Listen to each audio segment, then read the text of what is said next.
रवि और प्रेरणा की छोटी सी प्यारी सी गृहस्थी थी। शादी को 6 साल हो गए थे। मधुर संबंध और प्रगाढ़ हो रहे थे। अंततः 2 साल का हो गया था। अब एक और मेहमान बस 4-5 महीने में आने वाला था। खुशी खुशी जीवन की बगिया महक रही थी। रवि प्रेरणा का बहुत ख्याल रखता था। प्रेरणा की जीवन में हर एक पल में रवि को हद से ज्यादा प्यार किया। शादी के 5 साल बाद भी यूं लगता कि जैसे अब भी दोनों प्यार में हैं और जल्द से जल्द एक दूसरे के जीवन साथी बनना चाहते हो। रिश्तेदारों और करीबों दोस्तों के अलावा शायद ही कोई समझ पाता था कि दोनों पति पत्नी हैं। हाँ, अनंत के कारण बड़े ही अंदाज लगा लेते थे, वरना नहीं यूं तो रवि और प्रेरणा की शादी अरेंज मैरिज की तरह हुई।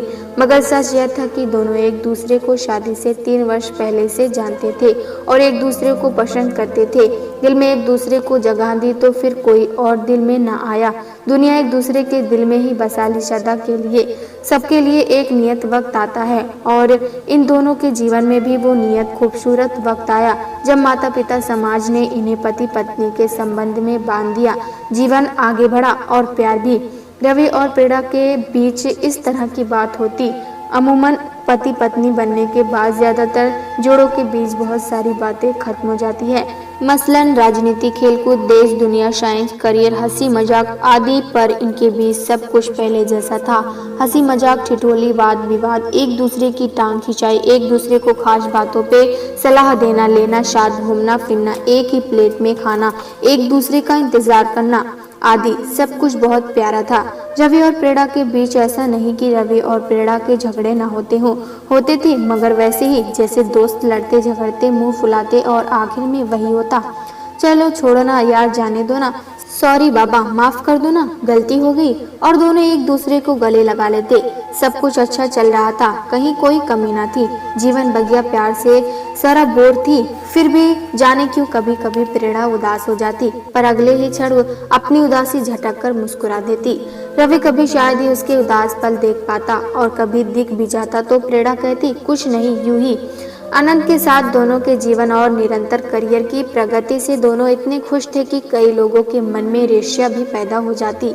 हालांकि रवि और प्रेरणा के बीच भी कई सारे अंतर थे जो किसी भी युगल में होना स्वाभाविक है, क्योंकि 2 अलग अलग परिवार, परिवेश और अलग शहर के लोग एक हो भी सकते हैं, परंतु दोनों ने एक दूसरे के साथ बड़ी सहजता से हर तरह का तारतम्य बिठा लिया था। प्रेम चीज ही ऐसी है जो स्वयं का त्याग कर दूसरे को खुश रखने की कला सिखाई देती है।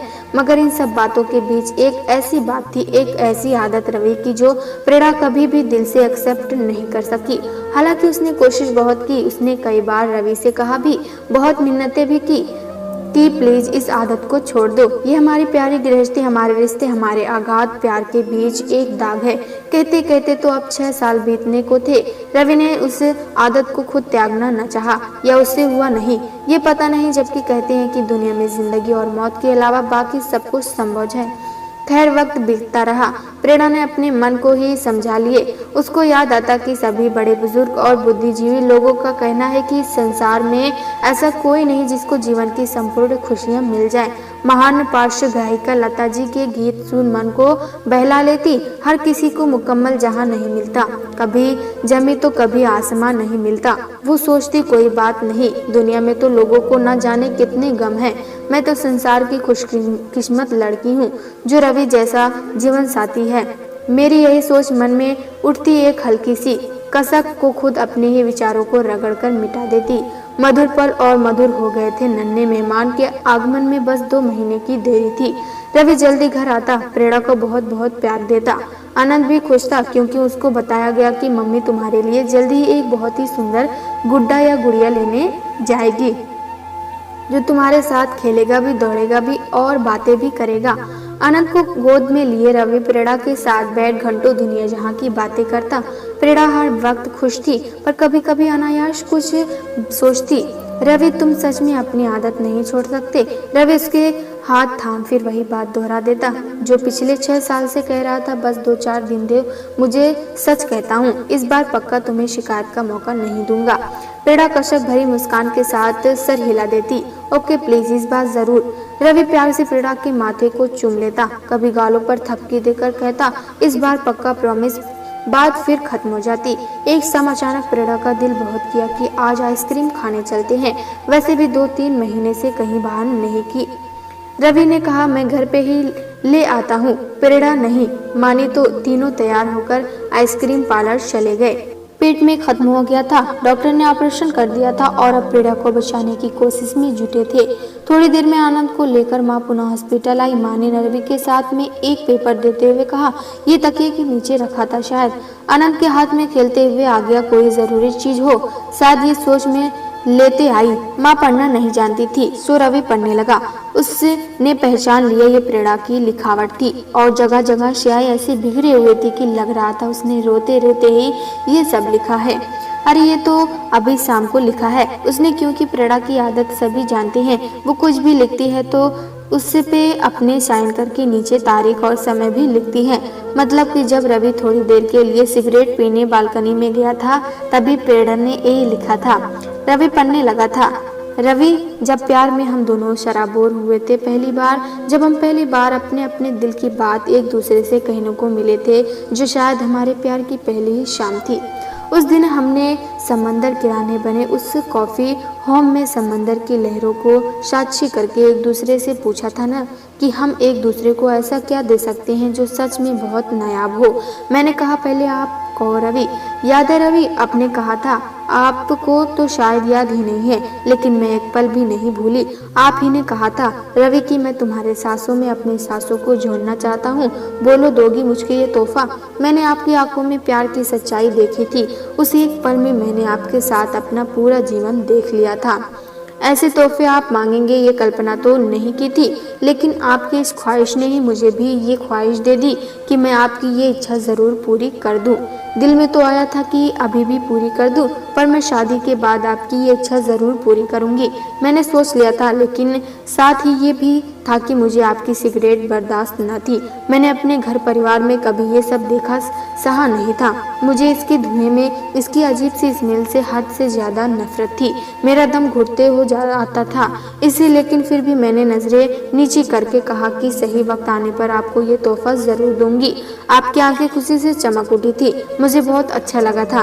रवि, फिर आपने मुझसे पूछा कि तुम्हें मुझसे क्या चाहिए। याद है रवि, मैंने एक ही चीज़ मांगी थी। रवि, आप ये सिगरेट पीना छोड़ दो, इसके अलावा मुझे सारी जिंदगी कुछ और ना चाहिए। आपने कहा, बस एक सप्ताह बाद तुम मुझे सिगरेट पीते नहीं देखोगी। मैं कितनी खुश हुई थी, आप इसका अंदाजा नहीं लगा सकते। लेकिन आपने पलटकर ये नहीं पूछा कि मुझे यही तोहफा नायाब क्यों लगा। मैंने बताया भी नहीं, जानते हो रवि, क्यों कहीं मांगा था मैंने, ताकि मैं आपकी ख्वाहिश पूरी कर सकूं। हाँ रवि, आपकी सांसों में अपनी सांसों को जोड़ने की ख्वाहिश मेरे मन में भी जग चुकी थी, पर आपकी सिगरेट ने मुझे ये सभी करने का दिया। मुझे आपसे बहुत प्यार मिला है रवि, बहुत सम्मान मिला है। सच है कि आपको जीवन साथी पाकर मैं इस जहान में खुद को सबसे ज़्यादा खुश नसीब पाती हूँ। हमारे प्यार में अनगिनत पल हैं रवि। हमारी एक दूसरे से नज़दीकियाँ तो शरीर और आत्मा की तरह हैं रवि, पर बेहद अजीब है ना कि इतने करीब होकर भी वो पल नहीं आ पाया कि मेरा वादा और मेरी एक छोटी सी ख्वाहिश पूरी हो सके। शादी के बाद इन 6 सालों में आपने मेरे लिए बहुत कुछ किया, पर अफसोस मेरी एक छोटी सी ये ख्वाहिश आज भी अधूरी है। कितनी बार मैंने चाहा, मगर हर बार जबकि आपको सांसों के हकदार बनना चाहा, पर बार बार वही सिगरेट की अजीब सी गंध ने मुझे मुंह फेरने में मजबूर कर दिया। लेकिन आपने कभी समझने की कोशिश नहीं की। क्या कोई यकीन कर सकता है रवि कि पति पत्नी होकर, एक बच्चे के माता पिता होकर भी हम एक दूसरे के होठों के स्पर्श को नहीं जानते। लोग हंसेंगे कि ये क्या बकवास है, भले ये 6 साल के दाम्पत्य जीवन में ऐसा पल न आया हो। मैं कैसे कहूँ कि ये हमारे अटूट बंधन गहरे प्रेम के बीच ये दाग की तरह है, मगर सच है आप नहीं समझोगे रवि। लेकिन मैं आप समझ गई हूँ। आप मुझे भी शायद छोड़ सकते हो, लेकिन सिगरेट को नहीं, कभी नहीं। मैं फिर आज इसलिए लिख रही हूँ रवि, क्योंकि आज हद से ज्यादा दिल मचल गया था और लगा था कि आपने आज तो बहुत देर से सिगरेट नहीं पी है, शायद आज एक बार ही सही मेरी ख्वाहिश पूरी हो जाएगी। लेकिन आज भी आप हाथ छुड़ाकर सिगरेट उठाकर चल दिए। मैं रोना चाहती हूँ, चीख कर पर नहीं रो सकती। शायद हमारे अगाध प्रेम में ये शोभनीय नहीं होगा। मैं बांटना चाहती हूँ अपना ये दर्द, मगर क्या ये किसी से कहना उचित लगेगा? बेहद अपमानित महसूस करने लगी हूँ। आपकी सिगरेट के सामने अपने आप को कोई तारीफ नहीं है। मेरे पास अपने एक अधूरी ख्वाहिश का दर्द बांटने के लिए सिवाय इसके कि पन्ने पे उतार कर लिख हल्का कर लूं, जबकि जानती हूँ पहले ही तरह कुछ देर बाद इसको भी फाड़ कर फेंक दूंगी। पर कोई बात नहीं, दिल तो हल्का हो जाता है। I love you Ravi, love you always पढ़ते पढ़ते रवि बेहिसाब आंसुओं में डूब गया। उसे आज एहसास हुआ उसके सिगरेट के लत के कारण क्या हो गया। उसके मन में सारे घटनाक्रम प्रत्यक्ष हो उठे। रवि के सिगरेट लेकर चले जाने के कारण प्रिया को आज बहुत ज्यादा बुरा लगा।